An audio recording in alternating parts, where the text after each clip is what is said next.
Hi, everybody. Nice to see you. I'm Jen with Atlas Assistance Dogs, and I believe we're here to talk about our Trainer Academy today. So what I was thinking I would do is first just sort of give some background on the Academy and how it works and who it's geared toward, and then we can just have sort of an open Q&A and people can ask any of the questions they have. So I'm going to say just welcome and thank you for being here. Okay. Looking to see who I can see under participants. Good deal. And maybe what I'll do is just wait just a minute. It looks like we don't have very many people here. So why don't we just wait a minute and I'll give other people a chance to join in.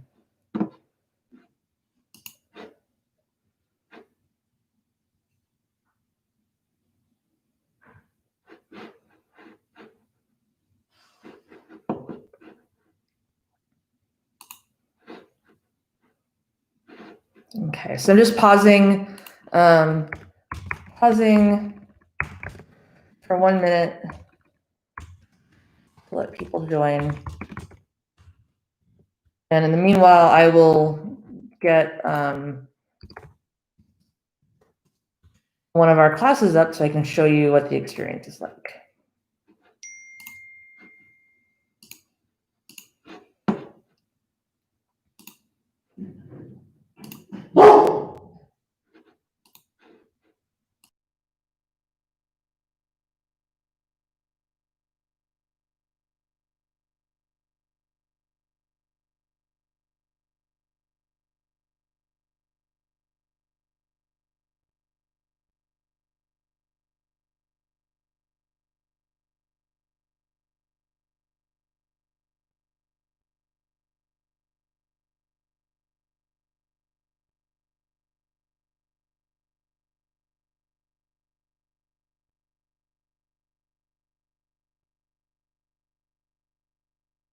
Sorry, it was muted. All right, yes, my dog barked in the background. All right, let's go ahead and start again. So let's talk about our trainer platform. So our Trainer Academy is designed for the professional trainer who either already is involved in service dog training or who wants to get more involved in service dog training, or it can be designed for somebody with professional training experience who just really likes to gain knowledge and likes to go to workshops, likes to do education and courses just for pure knowledge sake alone. It is a detailed program, typically takes people about 6 to 9 months. It's completely online and virtual, which is wonderful in this time of COVID. And we have modified the assignments so that people can do them all virtually, working with coaching their clients and then submitting the virtual coaching sessions to us. We recognize to be a service dog trainer requires far more than just being good at training dogs. It requires really understanding how to work with people. It requires really understanding the world of disabilities and the many different ways that some different kinds of disabilities could impact people and how a dog could help. And then it also it requires understanding how to train all the different disability tasks and how to train a dog and how to coach a team to work successfully together in public in many situations. So our program is built on these 3 different pillars of dog knowledge, people knowledge, and service knowledge. We recognize that many trainers have different backgrounds, either from experience or from courses and certifications they've done. And we don't want you to have to pay for something that you don't need. So we give you credit either for a mix of certifications or experience and give you discounts on those courses. We do want to make sure you still have the knowledge. So we have you go through kind of a test out process after you sign up with us for those.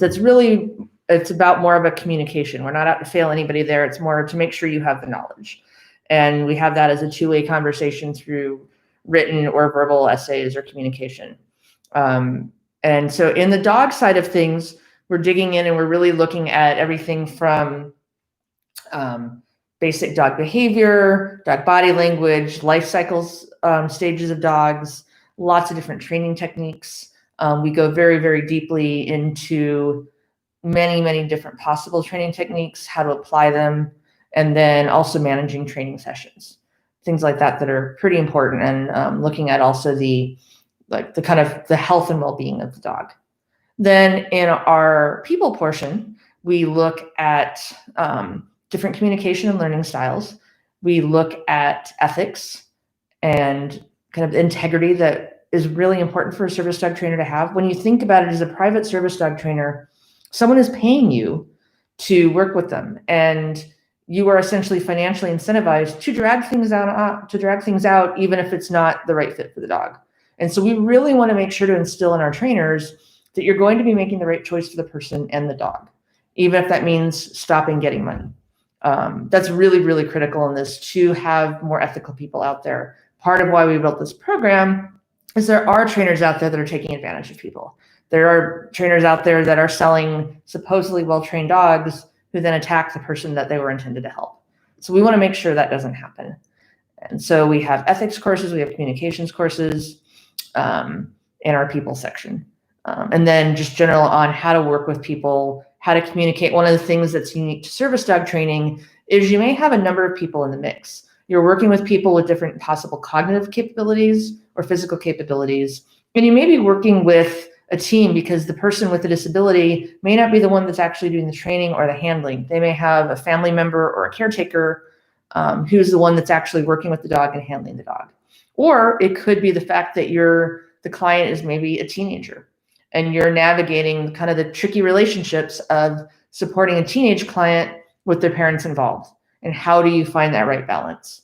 So we talk about the different skills that you're going to encounter in service dog scenarios that are a little different than you're going to normally encounter in just professional private dog training. Then when we get to the service side of the world, which we want everybody to take all of those classes, we have information on the Americans with Disabilities Act and other related acts, so that you get a good grounding and foundation in the laws.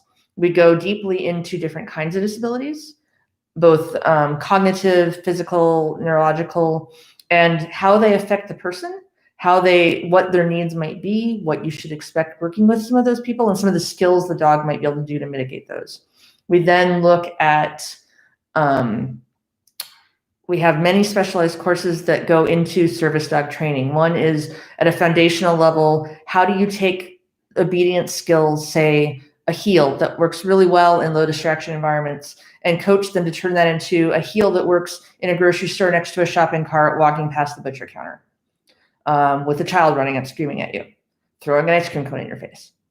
So things that a normal pet dog wouldn't have to do, we want to make sure you have the skills to refine those to get to the point that the client can use them reliably in day-to-day life. Similarly, the level of confidence a dog might have of going up and down different objects, navigating different areas. So giving you, in our foundations class, it's really building the building blocks of how do you have a really solid dog who can work in any of these environments, and how do you have the tools to train any kind of specialty skill. Then we go in deeply into different areas of disability. So we have a specialty focused on medical. So medical alerts like diabetes alert, seizure response. We ethically don't believe in guaranteeing alerts for a number of medical conditions until they're scientifically understood.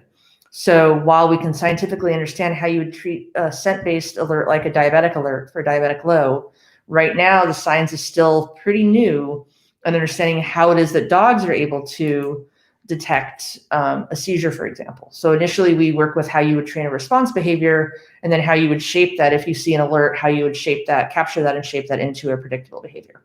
So lots of different things around different medical conditions. And then there's also psychiatric and cognitive conditions. So anxiety, social pressure, PTSD, working with how do you let a dog help create a safety buffer around a person, interrupting panic attacks, things like that, grounding behaviors, and then mobility kind of work. So lots of the functional brace and proprioception and counterbalance work. Also things like taking off and on clothes, opening and closing doors, more complicated multi-part tasks like, hey, I'm going to go to the refrigerator, open the door, get a bottle of water for you, close the door, and then bring it to you. Or I might open the door for you, let you go through, and then go back and close it behind you. So depending on the person's needs, we cover all these different ranges. Then we also have a specialized scent course that we're looking at multiple different approaches. It's very deeply goes into diabetes alerts, but it's also, we're actually right in the middle of expanding and generalizing it to looking at multiple different ways of scent collection, in addition to the saliva samples that are traditionally used for diabetes. and helping people generalize that to many other conditions, as science is starting to show now that there are a lot of things dogs are detecting by scent, which is a really exciting time to be in. So you get all of this in-depth knowledge in all these different disability areas. Then we have a course on our public access test and how to prepare the client for that as part of our service courses. We are always developing new courses all the time. And as long as you are active maintaining, once you're certified with us, you maintain active status, you get access to those courses for free. So it's a pretty neat, exciting amount of knowledge and depth that you cover during that time. Let's see. So one person asked, can trainers get more specific advice if they have a specific client? Yes, absolutely. So one of the things that we're really trying to do with Atlas and with our Trainer Academy is build a community. A lot of times when you see service dog orgs or service dog trainers, it's like a secret sauce that they're trying to protect and they don't want to share. We're trying to do the opposite. So when you join our academy, we have office hours that are twice a month that are optional, that any trainer going through our academy or any trainer that's graduated from our academy can access, where you can brainstorm with members of our core team and our core instructors, as well as other trainers. We're also available. It's not uncommon for a trainer to call me or call one of the other folks in our organization and say, hey, how would you deal with this with a client? Can I send you a picture? Let's look through this. So the point is to get people together and brainstorm and all learn more together. And we're seeing that, and we also include our team facilitators in those trainer office hours. Those are our volunteers working with our clients. So you're hearing stories hands-on from people directly working with our clients. You're bringing, for the person going through our Trainer Academy or out there as a trainer, you're bringing your stories and questions and building a community together that people can collaborate all around the country. And actually, you could go through our trainer program anywhere in the world because it is virtual. So that's another really great thing to think about it. So that's one of the ways we try to build collaboration. The assignments that we have throughout the academy are geared toward their video assignments that are geared toward us seeing you working with your clients. And it could also be you seeing you working with a simulated client so that you're coaching a human being, a different human being other than a client, and their dog. So that you're able to submit those, we can give feedback and get a little bit of that interaction that we would have in person, but don't otherwise because it's a virtual platform. The nice thing is, because it is fully virtual in the days of COVID, it's something you can do safely from home. And we can work with you. That's another area that we can help support you. We have a lot of experience in doing virtual training. So we can help you brainstorm, and I've helped a number of our trainers brainstorm, how do I shift to virtual sessions? How do I make that effective? And how do I even find out it may be even more effective? Good question. So when someone asked, do I have to take all of the courses? Can I take just the scent course? You actually can. That's the one module that we will offer standalone. And our scent program was actually designed by Debbie Kay, who pioneered a lot of the diabetes alert-based training in the US and is exclusively licensing through us. We actually have a really neat offer right now that if you sign up with and take that scent program in the next year with us, you also get a free DVD of all of the course material that's built into that course that will physically ship you as well. So that's actually kind of a new special offer we have while they last, which we expect will be through some part of next year, but we'll be running out in the middle.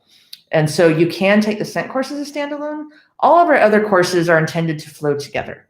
So those you would take the entire program. But as I said, you can get significant credit based on your background and experience and test out of a good number of those. What other questions do people have? I know people often ask, how long does it take? So I would say if you're spending maybe 10 hours a week, you should be able to get done in 6 months. And that could be some weeks less, some weeks more. Part of it will depend on the access you have to dogs or clients or people to work with. So if you're working with a lot of different clients of different types, and these don't have to be service dog clients, or you have a dog that you have access to. So for example, for the scent-based course, you need to be able to work with a dog to teach them how to do scent alerts and to do those alerts on your body as you move. And so you need access to a dog you can train and work with during that time. So I've seen some people get through the program in just 3 months. I've seen other people take 9 months. And we try to connect with you and work with you along the way to keep things going and make sure you're getting everything you can out of it. So someone asked, if you go through our program, do you refer clients to me? How will this help my business? Just great question. And that actually reminds me, one of the classes that we have in our service module that I completely forgot to bring up is one where we go deeply into your program with you. So we've looked at all the requirements that Assistance Dog International has for trainers and the facilities they work in, and have incorporated those as well as other best practices into a course where we go deeply in looking at what's in your program. And if you have a facility, how is that run? And we make sure that you're set up to succeed and your clients are set up to succeed. We do, once you're an Atlas certified trainer, we preferentially refer to you. So you're posted on our website, it's searchable. You get to pick the region you want us to focus you in. You have an individualized page. Whenever somebody reaches out to us and they're in an area that we don't serve, their dog needs more support, they're not ready for our program, we're going to preferentially refer them to our Atlas certified trainers. And so that's one of the ways it helps your business. You get to advertise as an Atlas certified trainer. We also are putting materials together and have materials you can hand out that explain why it's someone's benefit to hire an Atlas trainer. So those are tools we give you that you can use with your clients. You aren't required to have your clients come to us later for certification. They can, and they would need to then work with one of our team facilitators in the final part of the training in their last 6 months. However, we still encourage you to be a part of it. You're a part of the team, so you can be a part of the assessment we do. You can be at the assessment we do with the client, and then we can figure out and work with them hands-on, figure out what's the best way to have team support, where maybe we're working on one area with the client, really focused on public access, and you're fine-tuning some trickier disability skills that really need more time hands-on.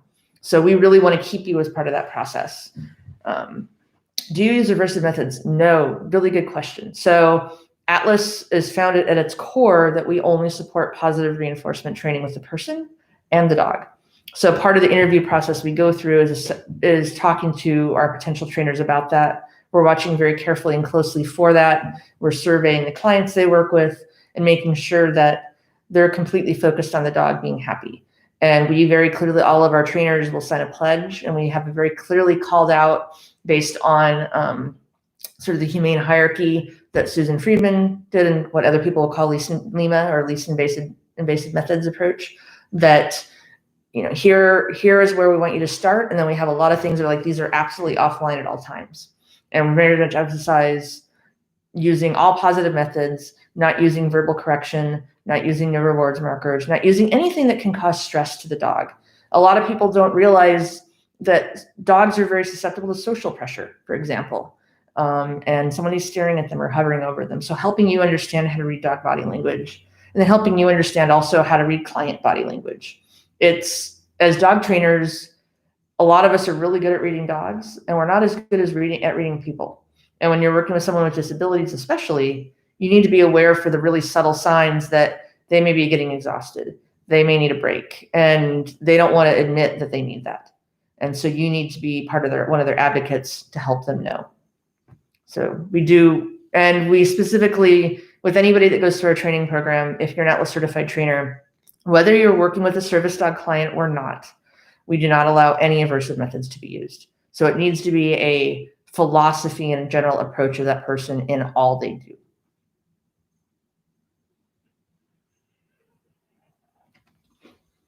Those are good questions. I thought I would, if we don't have any other questions immediately, I thought I would go ahead and try to see if I could share, if it will let me share my screen to show you a snippet of what our training platform looks like. But I'm not sure it's going to let me do that. So let's see. I'm looking to see if that's an option. Doesn't appear to be, unfortunately.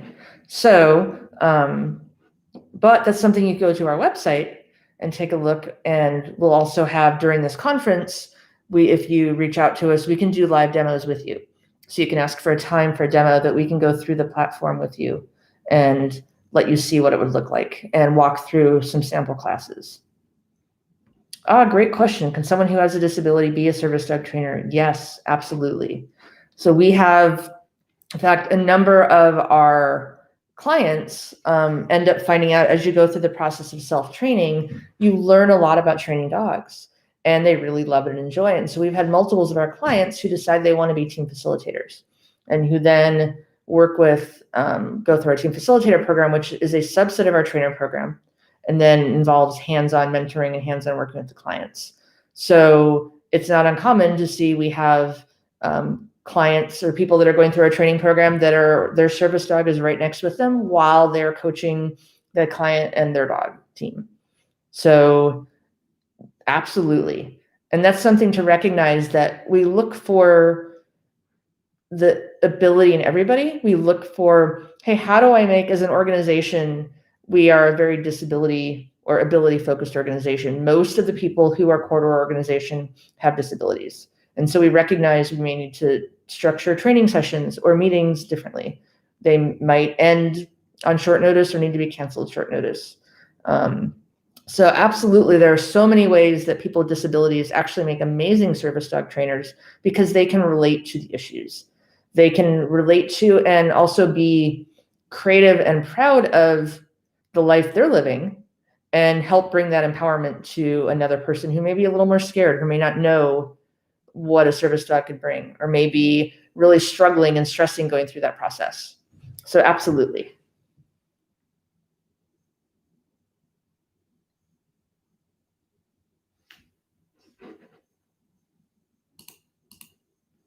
Good questions.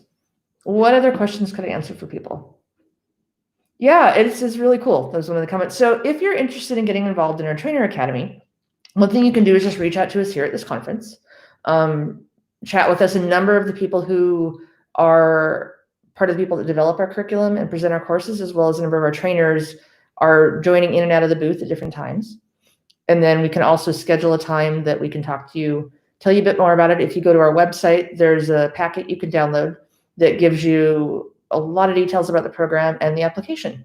And then you can go through and follow the application process. Part of that will be getting together reference letters from 2 professional, other training kind of professional references, and then also from 2 clients who can attest to your approaches and skills. And then we will set up an interview with you, and really look through what is your background and what are your individualized needs, and where can we give you credit for the background you have. So all of that is done very individually, as we go through the interview and see if it seems like a good fit for us both. So that's really the next place to go, is just go ahead and reach out to us at the conference, email us at info@atlasdog.org. Go to the website. There's a lot of information about our trainer program up there, including a bit more detail on each of the different specialty areas that we dig into. So, and like I said, we're happy to do screen shares and show you what the program actually feels like and how it works.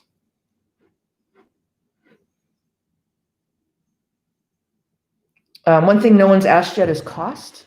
The price varies. The full program, if you don't have any prior experience or you choose to take the whole program, is about $3,100. If you have significant experience, for example, maybe you're a Karen Pryor certified trainer, you have a lot of professional experience in other areas, you're a CC PDT knowledge assessed trainer that qualifies for some areas, the price can go down to closer to about $1,700. And we do accept partial payments over up to 3 payments to help support you, to make that feasible to access the material and courses. And then right now our renewal fees are just $200. And the wonderful benefit of that is, as we're developing new courses, you get access to all of them during that time. And as part of the courses, you also have a lot of materials that you can use to hand out to your clients. Let's see. Once I become certified, what do I need to do yearly to keep my certification? So it's fairly straightforward. You need to continue continuing education, much like any of the other certifications out there. We want to make sure that you're staying fresh and you're continuing to keep your knowledge up to date. So we require some continuing education units. I actually try to remember the exact number. I think it's 12 that you could submit. You also, actually, that's another thing, you get 21 CEUs from taking the program, and then an additional 21 from the SENT aspect of the program. So you could get up to 42 CEUs for going through our entire program. So that's a really nice thing as far as recognized by anything that recognizes CC, PDT, CEUs. So then as far as maintaining certification, it's keeping in good standing, which really means that you're using ethical and good methods with your clients. And we're not hearing any complaints about treatment of dogs or treatment of clients. And then paying a $200 annual fee, and then maintaining your continuing education units. We also encourage you to be part of our office hours that are regularly happening, our Facebook group where our trainers are regularly posting and asking questions. So we really encourage you to be part of the community as well.